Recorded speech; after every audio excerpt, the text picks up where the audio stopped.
The sun dips low over Greenhaven Estates, a picturesque suburban neighborhood where manicured lawns stretch endlessly, each house a near replica of the next. I pull into my driveway, the soft hum of my Tesla ceasing as I tap the brake. The solar panels on my roof gleam under the fading light, my pride, my investment in sustainability, and, as it turns out, a ticking time bomb for the HOA's most entitled member. I step out, rolling my shoulders. After months of battling paperwork and unnecessary delays, I finally had my system installed, a state-of-the-art solar grid, complete with battery backups. Self-sufficiency.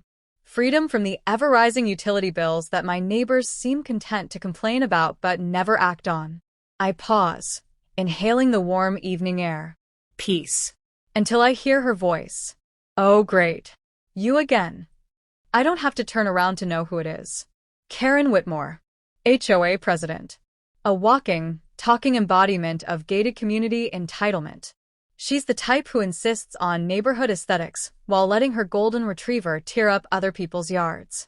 The type who sends anonymous complaints about outsiders moving in, though I know exactly who she's talking about. I glance over my shoulder. She stands at the end of my driveway, arms crossed, lips pursed so tightly they might disappear into her artificially tanned face. Her pearl necklace gleams under the porch lights, a perfect contrast to the venom in her gaze. You just had to be different, didn't you? She sneers. All these beautiful houses, and you slap an eyesore like that on your roof. I exhale slowly. Good evening, Karen. She takes a pointed step forward. You know those violate HOA regulations, right? They don't. I reply, keeping my tone even. I checked. Twice. And I got approval from the city before installing them. Karen scoffs, shaking her head like a disappointed teacher. Well, I didn't approve them. I suppress a smirk. Good thing you don't own the sun. Her face tightens, the corner of her eye twitching. I'm filing a complaint, she says, chin lifting. You'll see. With that, she turns on her heel and marches back toward her McMansion, the sound of her heels clicking sharply against the pavement. I watch her go, my jaw tightening. This isn't the first time Karen has tried to assert her dominance over me. The first time I moved in, she mistakenly sent me a list of neighborhood rules that conveniently left out details given to other homeowners. Then came the citations, trivial nonsense about my trash bins being an inch too far from the curb. I had brushed it off before. But this was different. Because I knew something Karen didn't. Something that would soon come back to haunt her. For all her posturing, she had no idea that I owned something far more powerful than a set of solar panels. I owned the power grid that kept Greenhaven Estates running. The next morning, something feels off. I step onto my porch, coffee in hand, and immediately notice the difference. The usual hum of my solar battery system, low, steady, reassuring, is gone. A quick glance at my inverter confirms my suspicion. Zero output. Frowning, I pull up my phone and check the app. The entire system is offline. That's impossible. I installed the panels myself, with professional oversight. No loose connections, no faulty wiring. The system was flawless. Unless, I turn toward the street, my eyes narrowing. Across the cul-de-sac, Karen is standing in her yard, chatting animatedly with two men in navy blue utility uniforms. The local power company. A bad feeling knots in my stomach. I set my coffee down and walk over, keeping my steps measured. Karen notices me before I even reach them, her lips curling into a smug little smile. Well, look who it is, she says sweetly. Having a lovely morning, dear? I ignore her and address the workers. Morning. What's going on here? The older of the two men glances at Karen before responding. Routine neighborhood check. Routine check. I repeat, my suspicion growing. Funny, I didn't get any notice. Oh, it wasn't for you, Karen interjects, her tone dripping with fake innocence. I called them. I turn to her fully now. You called the power company? She takes an exaggerated sip from her insulated cup. You know, to report some suspicious electrical work in the neighborhood. My jaw clenches. You mean my solar panels? Karen shrugs. I just happened to notice that your house was pulling power differently from everyone else's. Thought it might be a safety concern. We do have standards to uphold in Greenhaven. I glance at the workers. Did you shut off my system? The younger one looks uneasy, shifting from foot to foot. The older one clears his throat. Per HOA request, we temporarily disabled non-standard energy setups, pending further review. I exhale sharply. That's not how this works. Karen tilts her head. Oh, but it is, sweetheart. See, the HOA has rules, and those rules are designed to protect all of us from irregularities. Her eyes flick over me in a way that makes my skin crawl. She doesn't have to say it outright. I know exactly what she means. I keep my voice calm, even as my pulse pounds. This isn't over. Karen just smiles. Oh, I know. As I walk away, her laughter follows me. Inside, I take a deep breath and force myself to think. This isn't just about my solar panels. Karen doesn't just want to inconvenience me. She wants control. But she just made a critical mistake. She thinks she has the power. She doesn't realize I own the power she's trying to shut off. I don't waste time. By noon, I'm on the phone with the local power company, demanding answers. The rep on the other end, a guy named Mark, listens patiently as I explain what happened. Then he pulls up my account. Sir, he says slowly, there's no record of any outage or shutdown request for your address. I sit up. Excuse me? Your system isn't tied to the city grid in a way that we control, he continues. You're operating independently. If your power was shut off, it wasn't by us. The realization chills me. Karen did this. I think Mark, hang up and head outside. If she wants a fight, she's got one. I march across the street, straight up to Karen's front door. Before I can knock, the door swings open. She's already smirking. Back so soon, she purrs, arms crossed. I thought you'd be busy fixing your little problem. My voice is firm. You had my system shut down. She feigns innocence. I have no idea what you're talking about. I step closer. The power company confirmed it wasn't them. That means you tampered with my property. Her smirk widens. Careful, dear. That sounds an awful lot like an accusation. That's because it is. For the first time, a flicker of uncertainty crosses her face. But it vanishes just as fast. Well, she says, glancing at her nails, if you're so sure, go ahead. Prove it. And just like that, the game changes. She's confident. Too confident. That means she covered her tracks. No security footage, no direct link to her. But I know people. And I know how to fight back. Building the case. That evening, I call my neighbor, Luis. He's an electrical engineer who works for the city. If anyone can help, it's him. An hour later, he's in my garage, checking my solar inverter. This wasn't an accident, he mutters, running a hand over a severed connection. Someone physically tampered with your system. I exhale sharply. How bad? Bad, he confirms. Whoever did this knew what they were doing. They didn't just cut power. They disabled your system in a way that wouldn't immediately trigger alerts. I clench my fists. Can you fix it? He nods. Yeah. But we need to prove who did it. My mind races. Karen wouldn't have done it herself. She's too entitled for that. But she would have sent someone. And that means there's a trail. I start digging. The breakthrough. By the next morning, I have my first lead. Luis pulls up city work logs and finds an unauthorized maintenance request filed under my address by someone on the HOA board. Not the power company. Not the city. The HOA. And guess whose name is attached? Karen Whitmore. Gotcha. I print out the evidence and head straight to the HOA office. The showdown begins. Karen is already there, laughing with a few board members. The moment I walk in, the air shifts. She puts on a sickly sweet smile. Oh, hello. I drop the paperwork on the table. You filed a fraudulent maintenance request to shut off my solar panels. Silence. Then a scoff. That's ridiculous. I fold my arms. The city logs say otherwise. The board members shift uncomfortably. One of them, An older man named Richard frowns. Karen, is this true? She lets out an exasperated laugh. Oh, for heaven's sake, Richard. This is obviously a misunderstanding. I press forward. The only misunderstanding is that you think you can get away with this. I turn to the rest of the board. Tampering with private property? That's a crime. And if this doesn't get fixed, I'll take legal action. Now, she looks nervous. Let's not be hasty, Richard says, looking between us. But Karen isn't done.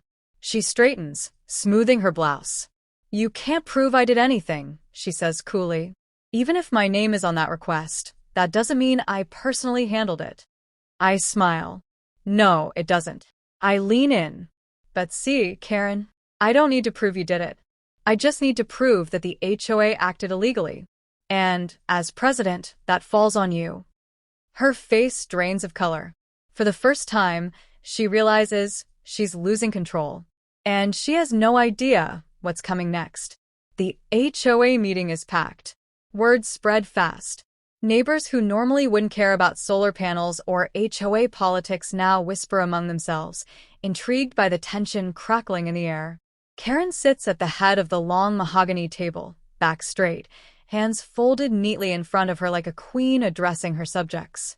I stand near the front, arms crossed, waiting. Richard, the HOA's treasurer, clears his throat. All right, let's get started. We're here to discuss. Karen cuts him off, her voice loud and patronizing. I believe the real issue is unauthorized modifications to homes that violate community standards. I bite back a smirk. She's going on the offensive. Good. Let her think she's still in control. She turns to the audience with a look of practiced concern. Now, I know some homeowners feel entitled to do whatever they please, but the HOA exists to maintain the integrity of our neighborhood. That means ensuring no one makes reckless, unsightly, or, frankly, dangerous modifications. Murmurs spread through the room. She turns her gaze to me, lips curving. As it turns out, Mr. Carter here failed to properly clear his little solar project with the board. Lies. I let her continue, and as responsible stewards of Greenhaven Estates, we had no choice but to take corrective action. If we allowed this type of reckless behavior, who knows what could happen? Property values could plummet, electrical fires could start, we simply had to step in. She sits back, smug, expecting applause. Instead, silence. I step forward. Karen, I have one question. She tilts her head, feigning boredom. Oh, do tell. I hold up a folder. Can you explain why your name is on an unauthorized maintenance request that led to my system being shut down? Gasps ripple through the room. Karen's eyes narrow. Excuse me? I unfold the document, reading aloud. This request was filed through the city's contractor system. It authorized the disconnection of an independent solar grid, my grid, despite the fact that the HOA has no legal authority over privately owned utilities. I slam the folder on the table. Not only did you overstep your authority, but you also committed fraud. Karen's confidence flickers. That's absurd. Anyone could have. I cut her off. The request required an HOA president's digital signature. And guess whose signature is on it? Silence. Karen's mask slips, just for a second. But she rallies. This is ridiculous. Even if my name is on some paperwork, it doesn't mean I personally handled anything. Maybe it was an administrative mix-up. I chuckle. Right. A mix-up that coincidentally targeted the only black homeowner in the neighborhood. More murmurs. People are connecting the dots. I step forward. And if this was a mix-up, why did you call the power company the same day and tell them my system was a safety hazard? Karen's face goes pale. I have the call logs. I continue. Time-stamped. And when they wouldn't shut me down, you went behind their backs and filed a fake request with the city instead. She's frozen. But then she laughs. A cold, clipped laugh. This is hilarious. You're seriously trying to turn this into some kind of scandal? She waves dismissively. You don't have real proof. And even if you did, what do you plan to do? Sue the HOA? Please. That takes years. Do you think anyone here actually cares? She gestures to the room. Everyone here understands that rules exist for a reason. Maybe if you didn't try to act above them, you wouldn't have these issues. Her meaning is clear. This is about more than solar panels. She's banking on the idea that I'll back down. That no one will stand with me. That I'm alone. I shake my head slowly. See, Karen, that's where you messed up. I turn to the crowd. I do have proof. And I'm not the only one who noticed what's been happening. A rustle in the back. Then Luis steps forward. I checked the system myself. Karen, you didn't just file a fraudulent request. You deliberately had someone tamper with the wiring. You vandalized his property. More voices speak up. She did something similar to me last year. A woman says. She's always had it out for anyone who doesn't fit in, another murmurs. Karen's control is slipping. But I'm not done. I take one final step forward and lean in. You really should have done your homework, Karen.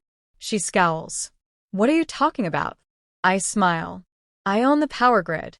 The blood drains from her face. You're lying. I shake my head. Nope. When I installed my solar panels, I didn't just go independent. I bought into the local energy cooperative, which means I own a controlling stake in the grid that supplies Greenhaven Estates. The realization hits her. I lean closer. And that means, Karen, I can turn off your lights. The room erupts. For the first time since this started, Karen looks afraid. The smirk is gone. The condescension, the fake concern, the smugness, gone. What are you talking about? She stammers, her voice a sharp contrast to the confidence she had moments ago. I hold up my phone. The solar grid that powers your home, your HOA office, and half this neighborhood? I have a controlling stake in it. Which means I have more authority over this community's electricity than you do. The room is silent. Neighbors exchange wide-eyed glances. People shift in their seats, some muttering under their breath.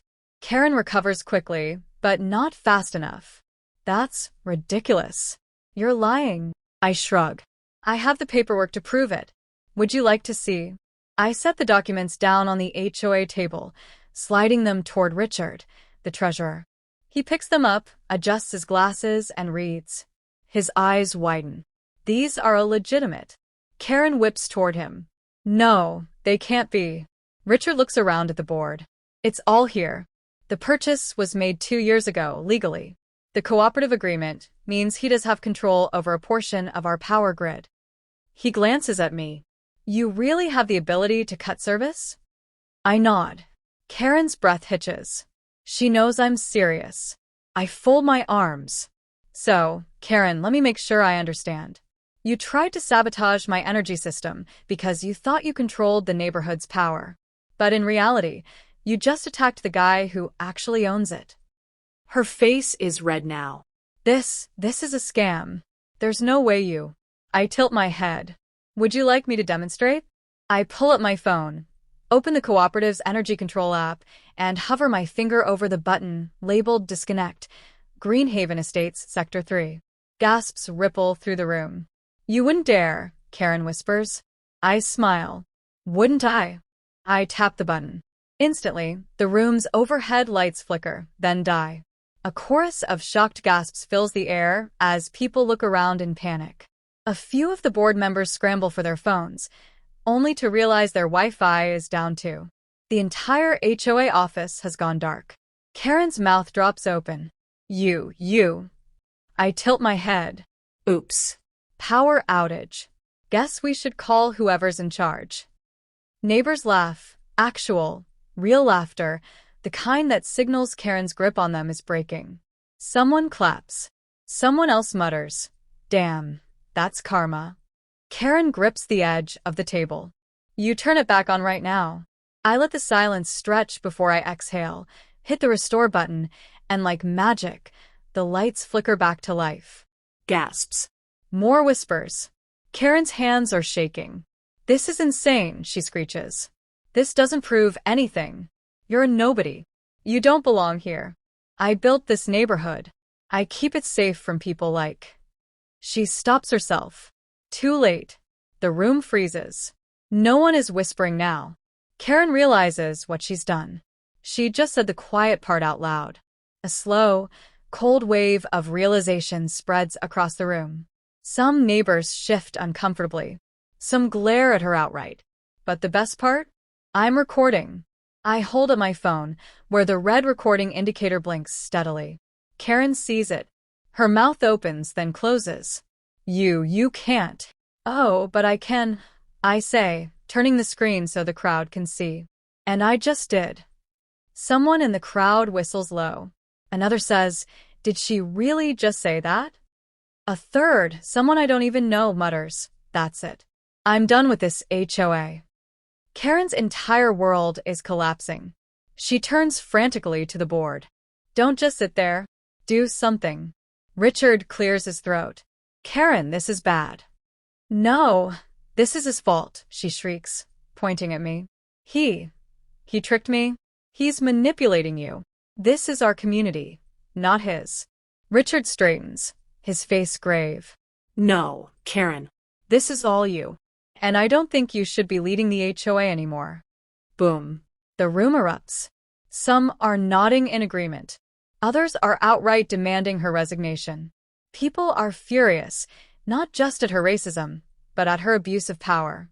Karen stares in horror as her own allies start turning against her. "This is a witch hunt," she cries. "I built this neighborhood. A new voice cuts through the noise. "I'd like to say something." The room hushes as a man in a suit steps forward from the back. Karen turns, confused, then blanches. Because she knows him. And so do I. He's a city official. "Ms. Whitmore," he says, holding up his phone, "I just received an email with the recording of this meeting, including your unfortunate comments." Karen whirls on me. "You sent that?" I smile. "No. "I just uploaded it. Someone else must have shared it." More gasps. The official sighs. "Regardless, this is a serious issue. Between the fraudulent power request, the tampering with private property, and the clear violations of HOA policy, I'd say your position as president is untenable." Karen shakes her head wildly. No. "No, you can't." The official turns to Richard. "I'd recommend the board take a vote on her removal." Richard nods grimly. "Let's vote now." Karen's face shatters. She knows she's lost. Her empire, her control, her perfect little kingdom gone. And I just exposed her in front of the entire community.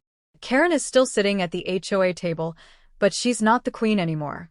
She's a dethroned ruler, surrounded by the wreckage of her own making. The vote was swift. Unanimous. She's officially removed as HOA president. She tried to fight it, tried to argue, tried to intimidate, tried to guilt-trip everyone into siding with her. But no one was listening. Not anymore. Because the truth was out. And then the final nail in her coffin came. The city official cleared his throat, adjusting his suit. "Ms. Whitmore, due to your unauthorized tampering with private property, as well as the fraudulent energy request filed in your name, there will be legal consequences." Karen shot up. "Legal consequences? What? No, that's not. I didn't." The official held up a document. "You signed off on a false maintenance order, which resulted in the destruction of property. That's a crime." Karen's breath hitched. "But it's just an electrical issue." "No," the official said firmly. "This was targeted, deliberate, and very illegal." Her hands trembled. "You can't. You're not seriously going to." "I'd advise you to get a lawyer," he said simply. The weight of reality slammed into her. Her voice turned desperate. "Please, this is all a misunderstanding. I was trying to protect the community. He provoked me. I had to do something." I crossed my arms. "You had to commit fraud? You had to destroy my property." She spun toward the crowd. "You all know me. You know I was just doing what was best for the neighborhood. You can't let this happen. You can't." A voice from the back cut her off. "You didn't care what was best for us. You cared about controlling us." Heads turned. It was Mrs. Alvarez, an elderly woman who had lived in Greenhaven for decades. Her voice was calm, but her words carried weight. "You've been pushing people around for years, Karen. We all let you do it. We thought it wasn't worth the fight." Her sharp eyes flicked to me. But now? We see what happens when someone does fight back. Karen's mouth opened. Closed. She turned in circles, searching for allies. No one stepped up. She was alone. Completely, utterly alone. Then the real reckoning came. The HOA lawyer stepped forward, adjusting his tie. Given the lawsuits Mr. Carter is rightfully filing for damages and the inevitable fines from the city, the HOA will not be covering your legal fees, Karen. Her face drained of color. Richard, the treasurer, spoke next. And since we've discovered some questionable financial activity in past board expenses, you'll need to personally reimburse misused HOA funds. Karen staggered. What? Richard didn't flinch. You'll be on the hook for about 70 grand. A choked gasp. Her legs wobbled. That's not fair, she whispered. I stepped closer, lowering my voice just enough, so only she could hear. Neither was what you did to me. Tears welled in her eyes. Real ones this time. Not performative. Not manipulative. Just pure, gut-wrenching fear. Because she wasn't in control anymore. I was. A month later, Greenhaven Estates is different now. The HOA is still a mess, but a better mess. The new leadership isn't perfect, but they're actually listening to the community. People are speaking up, challenging old rules. Change is happening. And Karen? Her house went up for sale last week. Word around the neighborhood is that she's moving to a less hostile environment. Translation? She's running. Her reputation is shattered. The lawsuits are piling up. And, thanks to my recording, her racist meltdown went viral. People in surrounding communities know exactly who she is now. No one's coming to save her. And me? I got my solar system fully restored, paid for by the HOA settlement. I stand on my porch, watching the panels soak up the sun, feeding clean energy into my home. My home. She tried to take my power away. Instead, I took hers. And I'll never let someone like her take it again.